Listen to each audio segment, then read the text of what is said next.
لم يكن يحتاج الأمر لأكثر من ذلك.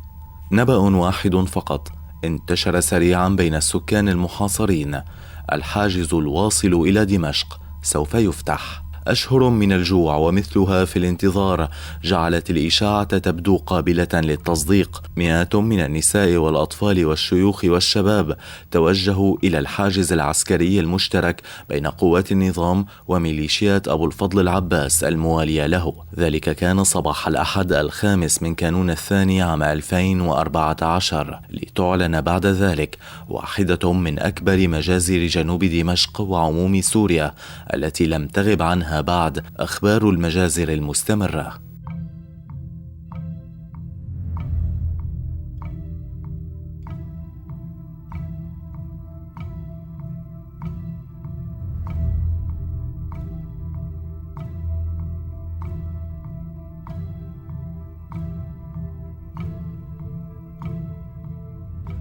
يروي ناجون وهم قلة من ذلك اليوم أن الجوع دفع عائلات عدة إلى المجازفة بالتوجه نحو المعبر الذي يعرف محليا بطريق علي الوحش.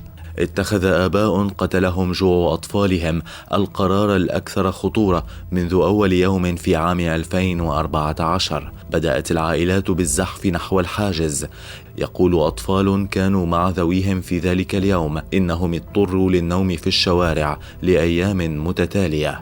يوم الخميس 2 من كانون الثاني علم المدنيون من شخصية تسمى أبو جعفر اليلداوي أن موعد الخروج هو صباح الأحد، مطالبهم بالعودة إلى منازلهم لحين الموعد الجديد، فيما تمكنت عائلات تمتلك بعض المال من المغادرة فعلا، بمن فيهم عائلة الشخص الذي سيكون أمير تنظيم داعش في جنوب دمشق أبو صياح طيارة. قضى المئات من المدنيين ليل السبت في الطرقات منتظرين فجر الأحد الذي حمل لهم ما يشبه القيامة.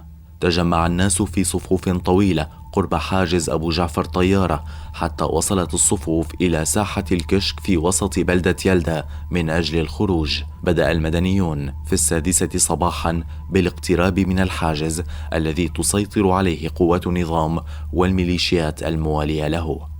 خطواتهم الخائفة زادت شجاعة حين سمع صوت أحد عناصر قوات النظام يقول: تقدموا، قبل أن يعود ليقول: توقفوا. وصلت الجموع إلى الحاجز. في البداية كانت المعاملة جيدة. وزع عناصر الحاجز الطعام على الأطفال والأهالي، ما جعل المزيد منهم يتشجع ويقترب أكثر من الحاجز. دقت الساعة 10. بدأ عناصر الحاجز بفصل الشباب عن الأطفال والنساء وكبار السن. صودرت الأموال وأجهزة الاتصال والبطاقات الشخصية والأوراق الثبوتية. اقتدى الشباب وبعض كبار السن إلى أماكن بعيدة.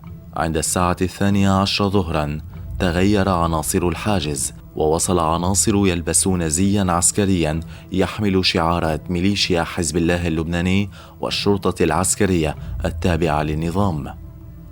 يقول الناجون إن عمليات الإذلال والتعذيب بدأت منذ تلك اللحظة، وطالت الأطفال والنساء وكبار السن الذين أدخل بعضهم إلى مسجد السيدة فاطمة القريب من الحاجز، وانهال عليهم العناصر بالضرب.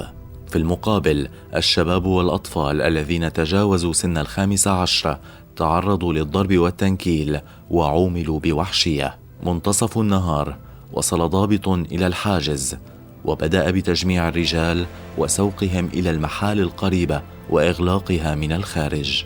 عصرا نقل الرجال وكبار السن في سيارات من حاجز الوحش إلى حاجز عسكري آخر يعرف باسم حاجز الكابلات في بلدة السبينة، وفصل كبار السن عن الشباب.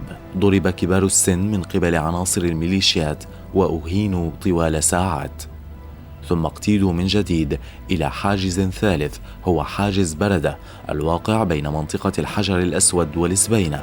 عند الساعة 1 بعد منتصف الليل أمر أخيرا ضابط مسؤول كبار السن بالعودة إلى بلداتهم في طريق مقنوص. وصل من كتب له عمر جديد. في صباح يوم الاثنين انكشف المشهد.